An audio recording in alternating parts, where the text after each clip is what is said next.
For decades, the Muslim world has been divided: Sunni against Shia, Arab against Persian, nation against nation. And while we fought among ourselves, others watched, planned, and attacked us one by one. The blame game and conflicts between the nations of Middle East was nothing new. It has been going on since decades. While the Muslim nations were busy quarreling like kids among each other nations took advantage of these fights. And now, in the last year, we saw fall of one nation after the other. Palestine is suffering maybe more than in past decades. Lebanon is destabilized. Syria is still in chaos, even after the fall of last cruel ruler. Somalia and Sudan are facing crisis and pain, and no one even cares to report about them in news. And now, Iran stands on the edge of start of another suffering chapter. But today, something historic has happened which has made us get hope that maybe now no more Muslim nations will fall anymore. A message has come from Riyadh that has shaken global politics. Saudi Crown Prince Mohammed bin Salman has declared, Saudi Arabia will not allow its airspace or territory to be used for any military action against Iran. This was said during a direct phone call with Iranian President Masoud Pezeshkian.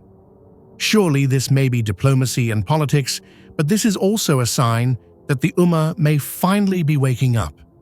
According to Saudi press agency, Crown Prince Mohammed bin Salman clearly stated that the kingdom's position on respecting the sovereignty of the Islamic Republic of Iran, the kingdom will not allow the use of its airspace or territory in any military actions against the Islamic Republic of Iran or any attacks by any party, regardless of their destination.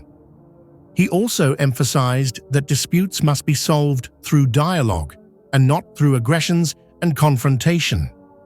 On the other side, Iranian President Masoud Pezeshkian expressed gratitude to Islamic countries for standing with Iran at a time when the United States and Israel are openly threatening military action. He declared that, I wholeheartedly believe that the Islamic Ummah, nation, and Islamic countries are brothers, and I firmly believe that together and through joint cooperation, we can build a secure, developed, and advanced region for our peoples. He stated that the broad and conscious presence of the Iranian nation has prevented such plans, adding, they thought that with these actions they could turn Iran into Syria or Libya, unaware that they do not know the reality, nature, and greatness of the Iranian people. By using the phrase, regardless of their destination, Saudi Arabia is subtly telling Israel and the United States that their activities against Iran would not be tolerated. Just look at the terminology used here. Naturally, Iran has also stated explicitly that they thought that with these actions they can turn Iran into Syria or Libya. And everyone is aware that they here are the United States and Israel. To put it briefly, both countries are alerting the US and Israel that they have had enough of being duped and taken advantage of, and that enough is enough. For years, Saudi Arabia and Iran represented two opposite poles of the Muslim world, Sunni versus Shia, Arab versus Persian, and rival powers. And this division was exploited again and again. Every war in the Middle East, every civil conflict, every economic collapse had one common pattern: Muslims fighting Muslims while foreign powers controlled the outcome. Today, the message from Saudi Arabia is clear. No Muslim land will be used to attack another Muslim nation. This is not just good news for Iran. This is good news for the entire Ummah, because today it is Iran. Tomorrow it could be any Muslim country. If Iran falls, do you think others will be safe? History already answered that question. First Palestine, then Lebanon, then Syria, then Somalia, then Iraq, then Libya, then Afghanistan. Most of the remaining Muslim nations joined hands with the US to save themselves for facing the same fate. But unfortunately, they didn't join hands among themselves. Each time, the Ummah remained divided. Each time, one country was isolated. Each time, the West said, "This is about security. This is about democracy."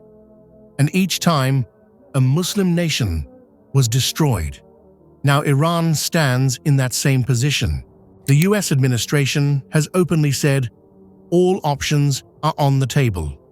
Trump himself claimed, "We have a big armada next to Iran."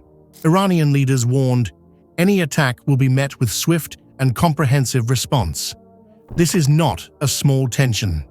This is the edge of a regional war. And at this moment, Saudi Arabia choosing unity over division changes everything.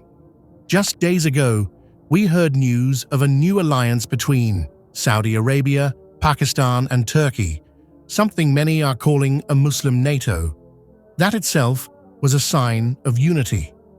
But now, when Iran, a Shia majority nation, is being embraced in dialogue by Sunni leadership, the meaning becomes even deeper.